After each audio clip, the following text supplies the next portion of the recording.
دلی پہنچ کر میں نے گل خان کو اس کے خاص نمبر پر ٹیلی فون کیا اور بتایا کہ میں آ گیا ہوں اور اس کے نظام الدین اولیاء والی آبادی کے مکان پر جا رہا ہوں۔ گل خان نے کہا میں رات کو ہی آ سکوں گا۔ میں نے کہا تو پھر پروفیسر جمشید کو بھی ساتھ لیتے آنا، ایک خاص معاملے میں ان کا مشورہ ضروری ہے۔ گل خان نے کہا کہ وہ پروفیسر کو لیتا آئے گا۔ میں نے اسے فون پر بھی مزار شریف والے مین گیٹ سے تھوڑی دور جو پبلک ٹیلی فون بوتھ تھا وہیں سے کیا تھا۔ مکان کی چابی ہم نے ایک خاص جگہ چھپائی تھی۔ میں نے وہاں سے چابی نکالی اور دروازہ کھولا اور کمرے میں آ کر بیٹھ گیا۔ اب مجھے وہاں بیٹھ کر رات ہونے کا انتظار تھا۔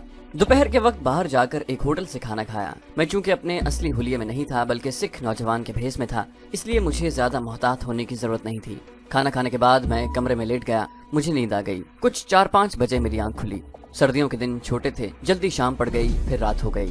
میں کمرے کے کونے میں موم بتی جلا کر بیٹھ گیا۔ کھڑکی کا صرف ایک پٹ میں نے تھوڑا سا کھول رکھا تھا تاکہ باہر کے حالات سے باخبر ہوں۔ رات زیادہ گہری نہیں ہوئی تھی کہ گل خان اور پروفیسر جمشید بھی آ گئے۔ گل خان میرے لیے کھانا ساتھ لایا تھا۔ میں نے کھانا کھاتے ہوئے انہیں سارے واقعات کی تفصیل بیان کی۔ اس وقت میں نے انہیں اپنے منصوبے کی پوری تفصیل بیان کر دی، لیکن میں یہ تفصیل یہاں نہیں بتاؤں گا۔ آپ خود جان لیں کہ میں نے راجستھان رام گڑھ زیر زمین بھارتی ایٹمی ری ایکٹر میں داخل ہونے کا کیا منصوبہ بنایا تھا۔ میں نے پروفیسر جمشید سے کہا کہ مجھے جسونت سنگھ سوڈھی کا نام کا ایک سرٹیفکیٹ چاہیے جس میں یہ درج ہو کہ میں نے نیوکلیر فزکس میں BSc کیا ہے۔ وہ اور گل خان آپس میں مشورہ کرنے لگے۔ گل خان کہنے لگا یہ سرٹیفکیٹ تمہیں کب تک چاہیے؟ میں نے اندازہ لگا کر اسے بتایا کہ مجھے ہفتہ 10 دن کے بعد یہ سرٹیفکیٹ ضرور مل جانا چاہیے۔ گل خان کہنے لگا فکر نہ کرو، اس کا بندوبست ہو جائے گا۔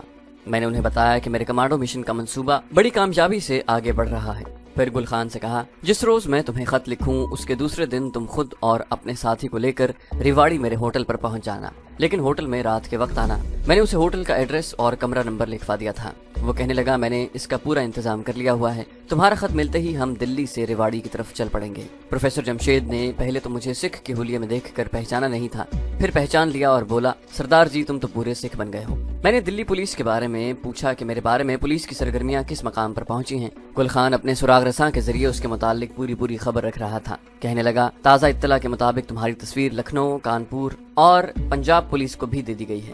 خفیہ پولیس تمہاری تلاش میں ہے، مگر ان کا خیال ہے کہ تم پاکستان واپس جا چکے ہو۔ میں نے کہا بس کچھ عرصے تک انہیں اسی غلط فہمی میں مبتلا رہنا چاہیے جب تک ہمارا رام گڑھ ایٹمی ری ایکٹر والا مشن مکمل نہیں ہوتا۔ میں چاہتا ہوں کہ پولیس میرے بارے میں بالکل لا علم رہے۔ گل خان اور پروفیسر جمشید دوسرے دن شام کو آنے کا کہہ کر چلے گئے تھے۔ دوسرا دن بھی میں نے کچھ وقت کمرے میں سو کر اور کچھ باہر ٹہلتے ہوئے گزار دیا۔ شام کو وہ دونوں پھر میرے کمرے میں آ گئے۔ گل خان کو میں نے مزید کچھ روپوں کے لیے کہا تھا، وہ یہ روپے بھی لے آیا تھا۔ شروع رات ہم نے مل کر کھانا کھایا اور میں ریواڑی جانے کے وہاں سے بس اسٹینڈ کی طرف روانہ ہو گیا، کیونکہ اب میرا وہاں کوئی کام نہیں تھا اور ہفتے کا دن بلکہ ہفتے کی رات گزر چکی تھی، جو رات ایٹمی سینٹر کے ڈائریکٹر سردار ارجن سوڈھی نے درگاوتی کے ہاں گزارنی تھی۔ میں اتوار کے روز ہی ریواڑی پہنچ گیا۔ ہوٹل کے مینیجر نے بتایا کہ اس دوران میرا ٹیکسی ڈرائیور 2-3 بار آ کر میرا پوچھ گیا تھا۔ وہ دوپہر میں نے ہوٹل کے کمرے میں گزار دی۔ شام کو اٹھا، نہا دھو کر کپڑے بدلے۔ سکھوں والی جو پگڑی پہن رکھی تھی اس سے مجھے تھوڑی الجھن ہو رہی تھی، اگرچہ کوئی بوجھ نہیں تھا مگر ایسے محسوس ہوتا تھا جیسے کسی نے میرا سر جکڑ دیا ہو۔ شام کو میرا ٹیکسی ڈرائیور آ گیا۔ میں نے سوچا کہ اس کو ہمیشہ کے لیے گالیاں وغیرہ دے کر خود سے الگ کر دینا چاہیے، پھر کچھ سوچ کر میں نے ارادہ بدل لیا۔ میں نے اسے کمرے میں بلایا۔ کہنے لگا مہاراج آپ دلی کیوں چلے گئے تھے؟ میں تو پریشان ہو گیا کہ بھگوان خیر کرے۔ میں نے اسے غصے میں آ کر کہا کیوں بھائی، میں دلی کیوں نہیں جا سکتا؟ اور تم پریشان کیوں ہو گئے؟ میں تمہارے پیسے کھا کر چلا گیا تھا۔ ٹیکسی ڈرائیور نے فوراً ہاتھ جوڑ دیے اور عاجزی سے بولا مہاراج جی میں آپ کا نوکر جو ہوا، نوکروں کو اپنے مالک کی چنتا تو رہتی ہے۔ آدمی چالاک تھا۔ میں نے اسے 20 روپے دیے اور کہا چل مجھے گردوارے لے چل، ماتھا ٹیکنا ہے۔ ٹیکسی ریواڑی کے گردوارے کی طرف جا رہی تھی۔ وہ مجھ سے درگاوتی کے بارے میں پوچھنے لگا۔ میں نے قدرے بے تکلفی سے کہا اچھی عورت ہے، بس 2-1 بار گیا ہوں۔ مہاراج حکم کرو، میں کوئی اور چیز دکھا دیتا ہوں۔ میں نے اسے ڈانٹ کر کہا بکواس نہ کر۔ وہ چپ ہو گیا۔ گردوارہ آ گیا۔ میں نے اندر جا کر گرو گرنتھ صاحب کے آگے ہاتھ جوڑے، پرشاد لیا، گربانی کا پاٹ کیا اور واپس ہوا۔ اس دوران میں چاروں طرف ماحول کا جائزہ لیتا رہا تھا اور محتاط رہا۔ گردوارے سے باہر نکل کر ٹیکسی کی طرف بڑھا تو وہاں 2 پولیس کے سپاہی نظر آئے۔ میں ذرا اونچی آواز میں گربانی کا پاٹ کرتا ٹیکسی میں بیٹھ گیا۔ پولیس والوں نے میری طرف کوئی توجہ نہ دی، ان کے ویسے ہی وہاں ڈیوٹی لگی ہوئی تھی۔ سکھ بن جانے یعنی سکھ نوجوان کا روپ دھار لینے سے مجھے یہ بڑا فائدہ ہوا تھا کہ اس خیال سے میرے ذہن پر جو تناؤ تھا کہ میں کہیں پکڑا نہ جاؤں وہ کافی حد تک دور ہو گیا تھا۔ اس کے باوجود میں چاروں طرف سے باخبر رہتا۔ होटल पहुंचकर मैंने टैक्सी ड्राइवर को ये कहकर चलता किया कि वो कल दिन में किसी वक्त आकर पता कर जाए कि मुझे कहीं जाना तो नहीं। वो प्रणाम करके चला गया। रात को मैं दुर्गावती के मकान पर जा पहुंचा। मेरी जेब में पूरे 1000 रुपए का नोट थे। मैंने भी खूब इत्र लगाया हुआ था। रिवाड़ी में ही मैंने उसके लिए इत्र की शीशी खरीदी थी। उसका मैंने दुर्गावती को तोहफा पेश किया तो वो बड़ी खुश हुई। वो बड़ी बनी संवरी थी और कोई सेठ किस्म का मोटा लाला उसके पास मुंह में पान चबा रहा था। दुर्गावती ने लाला जी को 2-3 बातें करके रुखसत कर दिया। मुझे लेकर दूसरे कमरे में आ गई। मेरे लिए फल और मिठाइयाँ आ गई। चाय का दौर चलने लगा। दुर्गावती ने मुझे 2-3 ठुमरियां सुनाई। मैंने 1000 रुपया उस पर निछावर कर दिया। अब मैं हर रात उसके पास जाता, उसका गाना सुनता और 1000-1200 रुपए उस पर निछावर करके वापस आ जाता। इस तरह 6 दिन गुजर गए। फिर हफ्ते की रात आ गई। दुर्गावती ने मुझसे माजरत की कि कल रात मैं मसरूफ हूँ। कल हफ्ते की रात है। मेरे मेहरबान और पुराने मिलने वाले आ रहे हैं। हफ्ते की रात आपको तो मालूम ही है वो मेरे पास गुजारते हैं। कल की रात के लिए मुझे क्षमा कर दीजिए। मैंने दुर्गावती से कहा, बादशाह फिक्र की कौन सी बात है, ठीक है, तुम इतनी प्यारी हो, तुम्हारे तो बहुत चाहने वाले होंगे। चलो मैं भी दिल्ली अपने माता पिता से मिल के आता हूँ। इतवार तक वापस आ जाऊंगा। मैं उसी रात को सुबह एक बार फिर दिल्ली पहुँच गया। इस बार मैं जानबूझकर बस में गया कि वहाँ लोगों की नजरों में ना आ जाऊं, क्योंकि रिवाड़ी छोटा शहर था और मैं बस से दिल्ली रवाना होते हुए लोगों की नजरों में आ सकता था। मैंने ट्रेन पकड़ी और दिल्ली आ गया। आते ही गुल खान को फोन किया। उसने ये अच्छी खबर सुनाई कि मेरा BSc का सर्टिफिकेट तैयार हो गया है। मैंने गुल खान से कहा, तुम दोपहर को ही मेरे पास आ जाओ, रात होने का इंतजार न करो। वो दोपहर को मेरे पास आया और साथ में खाना और चाय वगैरह भी लेता आया। उसने मुझे सर्टिफिकेट दिया। ये दिल्ली यूनिवर्सिटी का BSc का सर्टिफिकेट था। ऐसी उम्दा नकल तैयार की कि हूबहू असली लगती थी। यूनिवर्सिटी की मोहरें भी लगी हुई थी और उस जमाने में दिल्ली यूनिवर्सिटी का जो चांसलर था उसके पक्के दस्तखत मौजूद थे। सर्टिफिकेट पर यह भी लिखा हुआ था कि मैंने न्यूक्लियर फिजिक्स के मजमून में BSc दर्जा अव्वल में पास किया है। गुल खान कहने लगा, मैंने इसकी एक फोटोकॉपी करवा कर अपने पास रख ली है, तुम असली सर्टिफिकेट ले जाओ। वैसे अगर ये गुम हो जाए तो दूसरा जाली सर्टिफिकेट भी तैयार हो सकता है। मैंने गुल खान से कहा, गुल भाई, अब कमांडो एक्शन का वक्त आ गया है। मैं चाहता हूँ कि तुम मेरे जाने के दूसरे दिन अपने खास आदमी को लेकर रात के वक्त मेरे होटल रिवाड़ी पहुँच जाओ। अपने साथ पिस्तौल और एक बड़ा चाकू लाना मत भूलना। पिस्तौल तुम्हारे पास रहेगा और चाकू दूसरे आदमी के पास। हमने एक बार फिर अपने मंसूबे की सारी तफसील को दोहराया और मैंने उसे अच्छी तरह से ज़हन नशीन करवा दिया कि उन लोगों को किस तरह गुंडों का किरदार अदा करना होगा। गुल खान बोला, तुम बिल्कुल फिक्र न करो, हम परसों रात तुम्हारे पास होंगे। वो दिन और उसका अगला दिन मैंने दिल्ली में उसी मकान में गुजारा और दूसरे दिन की रात को वापस रिवाड़ी आ गया। उससे अगली रात गुल खान भी अपने साथी को लेकर मेरे होटल का पता मालूम करके मेरे पास पहुंच गया। उसके साथ एक बॉडी बिल्डर टाइप का नौजवान था जो अपने ग्रुप का ही बाएतमाद नौजवान था। वो कश्मीर के महाज पर भी लड़ चुका था और बकौल उसके उसने कई डोगरा फौजियों को हलाक किया था। दोनों पतलून कमीज में थे और बंद गले की ऊनी जर्सियां पहनी हुई थी। रिवाड़ी में दिन के वक्त इतनी ठंड नहीं पड़ती थी मगर रात को सर्दी हो जाती थी। हमने रात का खाना इकट्ठे ही खाया, उसके बाद दोनों ही चले गए। वो स्टेशन के पास किसी होटल में ठहरे हुए थे। दूसरे दिन रात को मुझे अपने कमांडो मंसूबे के पहले मरहले पर अमल शुरू करना था। मैं रात की बजाय शाम को ही दुर्गावती के मकान पर चला गया। 1 घंटा उसका गाना सुना, उस पर कुछ रुपए निछावर किए और बोला, दुर्गा जी आज किसी सिनेमा में जाकर फिल्म देखी जाए, बड़ा दिल चाह रहा है। वो जरा सोचने लगी तो मैंने कहा, बस इनकार न करना दुर्गा जी, मेरा दिल टूट जाएगा। रात को शो देखेंगे, मैं जाकर टिकट बुक करवाता हूँ, बहुत अच्छी फिल्म चल रही है। दुर्गावती ने मुस्कुराकर कहा, जैसे आपकी मर्जी, मैं आपका दिल नहीं तोड़ना चाहती। रिवाड़ी में 1-2 ही सिनेमा थे उस जमाने में। एक सिनेमा हाउस नया नया बना था, न जाने वहाँ कौन सी इंडियन फिल्म चल रही थी, मुझे उसका नाम याद नहीं। इतना याद है कि उसमें दिलीप कुमार था। मैंने गैलरी की 2 सीटें बुक करवा ली। वापसी पर उस रास्ते का जायजा लेने लगा जहाँ मुझे दुर्गावती के साथ रिक्शा या टैक्सी में से गुजरना था। वहाँ से सीधा मैं गुल खान के पास उसके होटल में गया। उसे बताया कि आज रात हम सिनेमा देखने जा रहे हैं, वापसी पर एक्शन होगा। मैंने उन दोनों को साथ लिया, एक टैक्सी में गए और दूर से उन्हें दुर्गावती का मकान दिखा दिया। गुल खान बोला, हम रात का आखिरी शो टूटने के बाद यहाँ पहुँच जाएंगे। मैंने उसे बता दिया था कि दुर्गावती के मकान में रात को सिवाय साजिंदों के और कोई मर्द नहीं होता। आधी रात के बाद अगर उसका कोई आदमी आ जाता है तो उसकी मुझे खबर होती, मगर रात 12-1 बजे तक वो अकेली ही होती है। दोनों वापस चले गए। मैंने दुर्गावती के पास आकर उसे सिनेमा के टिकट दिखाए और कहा, सोने हो तैयारी कर लो, दूसरा शो शुरू होने में थोड़ा वक्त रह गया है। दुर्गावती ने नई मगर सादा साड़ी निकाल कर पहनी और चौकीदार को भेजकर टैक्सी मंगवा ली। साजिंदों से कहा कि वो उसके वापस आने तक घर पर ही रहें। हम दोनों टैक्सी में बैठकर सिनेमा हाउस की तरफ रवाना हो गए।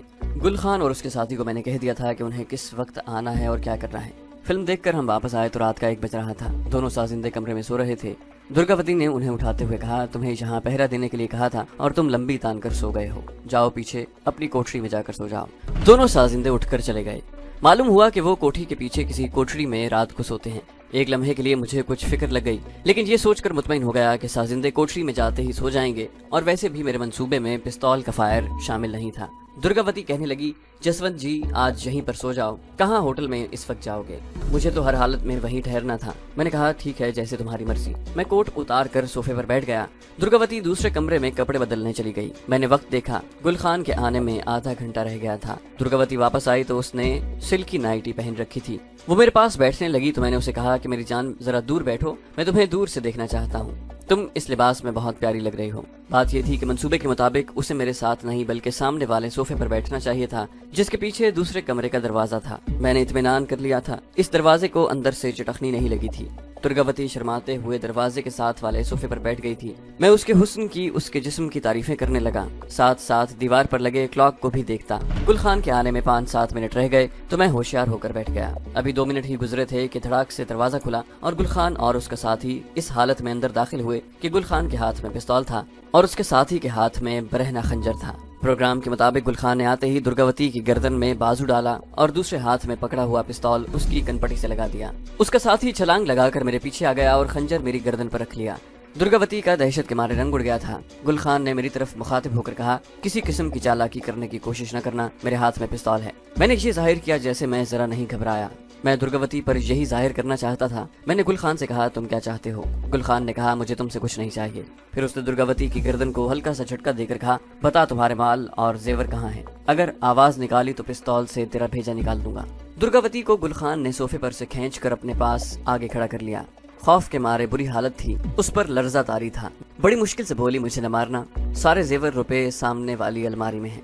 अलमारी की चाबी कहाँ है? गुल खान ने पूछा। अलमारी खुली हुई है, दुर्गावती ने सहमी हुई आवाज में जवाब दिया। उसका साथी जो खंजर मेरी गर्दन पर रखे खड़ा था वो प्रोग्राम के मुताबिक जानबूझकर जरा सा गाफिल हो गया। गुल खान जैसे ही दुर्गावती को खींचता हुआ अलमारी की तरफ बढ़ा, मैंने गुल खान पर छलांग लगाकर उसे जमीन पर गिरा दिया। उसका पिस्तौल परे जा पड़ा। मैंने दुर्गावती को दिखाने के लिए गुल खान को जबड़ों पर जोर से मुक्का मारा और पिस्तौल उठाने लगा। इतने में उसका साथी खंजर से मुझ पर हमलावर हुआ। मैंने उसे उठाकर सोफे के पीछे गिरा दिया और पिस्तौल उठाकर गरज कर कहा, यहाँ शेरदिल जसवंत सिंह सोढ़ी बैठा है, मैं तुम दोनों को उड़ा कर रख दूंगा। गुल खान और उसका साथी जैसे कि उन्हें समझा दिया गया था, हाथ खड़े करके एक तरफ खड़े थे। दुर्गावती मेरे साथ लग गई। वो अभी तक कांप रही थी। कहने लगी, जसवंत जी इन्हें कत्ल न करना, मेरी बड़ी बदनामी होगी। मैंने कहा, अच्छा तुम कहती हो तो इनकी जान बख्शी कर देता हूँ, लेकिन मैं इन्हें पुलिस के हवाले जरूर करूंगा।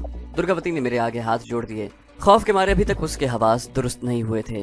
कहने लगी, भगवान का वास्ता है, पुलिस यहाँ आई तो वो मुझे भी पकड़ कर ले जाएगी, वो मुझे बड़ा खार करेगी, इनको यहाँ से भगा दो। मैंने गुल खान से कहा, सुनो ए वड्डे गुंडे, इस औरत ने तुम्हारी जान बचा ली है, तुम्हें जेल जाने से भी बचा लिया है। अब यहाँ से भाग जाओ। अगर फिर कभी इस घर का रुख किया तो याद रखना, मैं यहाँ तुम्हारे स्वागत को मौजूद हूँगा, फिर मैं तुम दोनों को जिंदा नहीं छोड़ूंगा। गुल खान ने पहले से तयशुदा मुकालमे बोलते हुए कहा, ठीक है सरदार जी, हम वादा करते हैं कि दोबारा कभी यहाँ नहीं आएंगे। मैंने गुल खान का पिस्तौल और उसके साथी का खंजर अपने कब्जे में कर लिया और उठकर उनके करीब गया। दोनों की पीठ पर एक एक लात मारी और उन्हें कमरे से निकाल दिया। बाहर बरामदे में आकर देखा तो मंसूबे के मुताबिक उन्होंने चौकीदार के मुंह में कपड़ा ठूसकर उसे स्टूल के साथ बांध रखा था। बरामदे में आकर गुल खान सरगोशी में पूछा, कोई गलती तो नहीं रह गई? मैंने आहिस्ता से कहा, नहीं, सब ठीक हुआ है। फिर ऊंची आवाजों में दोनों को बेजरर सी गाली दी और कहा कि खबरदार, अगर दोबारा इधर मैंने तुमको देखा, याद रखो मैं पंजाबी हूँ और सिख, दफा हो जाओ। बरामदे के ऊपर रोशन बल्ब की रोशनी में बंधा हुआ चौकीदार हमें देख रहा था। गुल खान और उसका साथी दोनों भागकर रात के अंधेरे में गायब हो गए। पिस्तौल मेरे एक हाथ में था, दूसरे हाथ में खंजर था। मैंने चौकीदार के मुंह से कपड़ा निकाला, उसकी रस्सियां खोली, वो कांप रहा था। मैंने उसे तसल्ली दी कि डाकुओं को भगा दिया है और फौरन वापस दुर्गावती के कमरे में आया। वो सोफे पर पड़ी थी, उसका रंग अभी तक जर्द था और चेहरे पर हवाइयां उड़ रही थी। मैंने उसे एक गिलास में पानी लाकर पिलाया और उसका सर अपने जानों पर रखकर उसे हौसला दिया कि घबराने की अब कौन सी बात है, मैंने डाकुओं को भगा दिया है। फिर पिस्तौल और खंजर मेज पर रखते हुए कहा, दुर्गा जी, तुम्हारे कहने पर मैंने इन्हें छोड़ दिया, वरना मैं दोनों का खून करने वाला था। दुर्गावती ने अपना सर मेरे साथ लगा दिया और रोते हुए बोली, जसवंत जी, तुमने मुझे नई जिंदगी दी है, मैं तुम्हारे एहसान का बदला कभी नहीं भूलूंगी। वो रो रही थी। मैंने उसे उठाकर सोफे पर बिठा दिया और कहा, दुर्गा जी, रोने की कौन सी बात है? भला मेरे होते हुए किसमें इतनी हिम्मत है कि तुम्हारी तरफ बुरी नजर से देखे? वो मेरे साथ लगकर बोली, भगवान के लिए मेरे पास रहिए, मुझे छोड़कर न जाना। मैंने कहा, बादशाह, अब तो जीवन भर तुम्हारे साथ रहेंगे, तुम्हें छोड़कर अब कहाँ जा सकते हैं। वो जरा अपने होश हवास में आई तो हाथ जोड़कर मेरा शुक्रिया अदा करने लगी।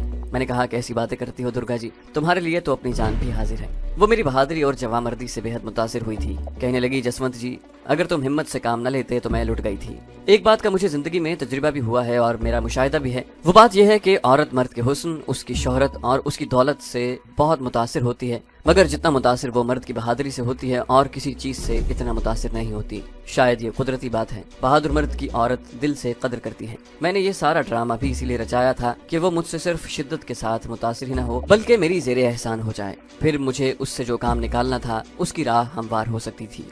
उसने मुझे खास तौर पर मना कर दिया कि मैं इस वाक़े का जिक्र किसी से न करूं। उसने चौकीदार को बुलाकर कहा, खबरदार किसी को इस वाक़े का पता न चले। तुम समझो कि कुछ भी नहीं हुआ। साजिंदे सो रहे होंगे, उन्हें भी कुछ न बताना। मैं नहीं चाहती कि पुलिस मुझसे पूछगिछ करे, यहाँ आए या मुझे थाने बुलाए। मेरी बड़ी बदनामी होगी। आज तक मेरे साथ कभी ऐसा वाक़या नहीं हुआ। वो रात मैंने दुर्गावती के मकान पर बसर की। दूसरे रोज भी मैं दोपहर तक उसके पास ही रहा, फिर रात को आने का कहकर चला गया। गुलखान और उसका साथी मेरे प्लान के मुताबिक वापस दिल्ली रवाना हो चुके थे। मेरे मिशन का पहला मरहला मुकम्मल हो गया था। मुझे इसके दूसरे मरहले पर काम शुरू करना था।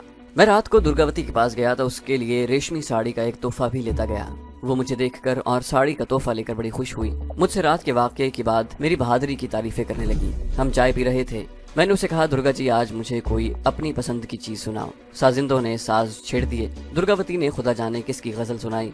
गजल की तरफ मेरा बिल्कुल ध्यान नहीं था। मैं अपने अगले मरहले की इब्तिदा करने वाला था और इसी के बारे में सोच रहा था, मगर इस दौरान उसे 100 रुपए की 1000 की वेलें देना बस भूल गया था। ये बहुत जरूरी था। मैं तकरीबन हर दूसरे रोज उसे 1000 रुपए किसी न किसी बहाने देता। मुझसे बढ़कर तमाशबीन उसे कहाँ मिल सकता था, और अब तो वो मेरी मुरीदनी सी बन गई थी। उसने मुझे साफ साफ कहा था कि रात को मेरी जगह दूसरा तमाशबीन होता तो भाग जाता। दुर्गा जी, मैं तो चाहता हूँ कि दिल्ली छोड़कर मैं रिवाड़ी में आ जाऊँ। पिताजी ने मेरे हिस्से की जायदाद मेरे लिए अलग कर दी थी और मैंने उसे बेचकर 10 लाख रुपए जमा किए हैं। सोचता हूँ ये सारे रुपए जहाँ रिवाड़ी के किसी बैंक में जमा करवा दूं और कोई मकान लेकर रहने लगूं। मैंने महसूस किया कि 10 लाख का सुनकर दुर्गावती की आंखों में एक चमक आ गई। आनी भी चाहिए थी। कहने लगी, तो तुम यहाँ क्यों नहीं आ जाते? बेशक मेरे पास ही रह लो। मैंने कहा, नहीं दुर्गा, ये मुझे अच्छा नहीं लगता। मैं यहाँ कोई मकान ले लूंगा। मैं मकान ले सकता हूँ। दुर्गावती मेरे करीब हो गई। मैं तुम्हें बड़ा अच्छा मकान ले दूंगी, तुम फिक्र न करो। मैंने फिक्रमंद होने की अदाकारी करते हुए कहा, लेकिन मैं कोई काम भी करना चाहता हूँ। मैं नहीं चाहता कि लोग ये कहें कि मैं बाप की जायदाद पर ऐशो इशरत कर रहा हूँ। मैं चाहता हूँ कि कोई अच्छी सी मुलाजमत भी कर लूँ ताकि समाज में मेरी थोड़ी बहुत इज्जत बन जाए, लोग मुझे जिम्मेदार आदमी समझने लगे। दुर्गावती ने मेरे मजीद करीब होते हुए पूछा, तुम कहाँ मुलाजमत करना चाहते हो? मैं तुम्हारी मदद कर सकती हूँ। मैंने दुर्गावती की तरफ देखा। तुम मेरी क्या मदद कर सकती हो? वो बड़े फख्र के साथ कहने लगी, तुम्हें तो मालूम ही है कि हफ्ते की रात को मेरे पास एक पुराने मेहमान आते हैं। मैंने तुम्हें उनके बारे में कुछ नहीं बताया था। हाँ, मैंने तुमसे पूछा भी नहीं क्योंकि वो तुम्हारा जाती मामला है। वो बोली, जानते हो मेरा दोस्त और मेहरबान कौन है? मैंने कहा, कोई लखपति सेठ होगा। कहने लगी, नहीं, वो बहुत बड़ा सरकारी अफसर है। उसका नाम सरदार अर्जुन सिंह सोढ़ी है। उसकी जात भी वही है जो तुम्हारी है। मैंने बेनियाजी से कहा, वो मेरी क्या मदद करेगा? दुर्गावती ने मेरी तरफ झुककर बड़ी राजदारी के अंदाज में कहा, रामगढ़ में कोई दफ्तर है, वहाँ वो सबसे बड़ा अफसर लगा हुआ है।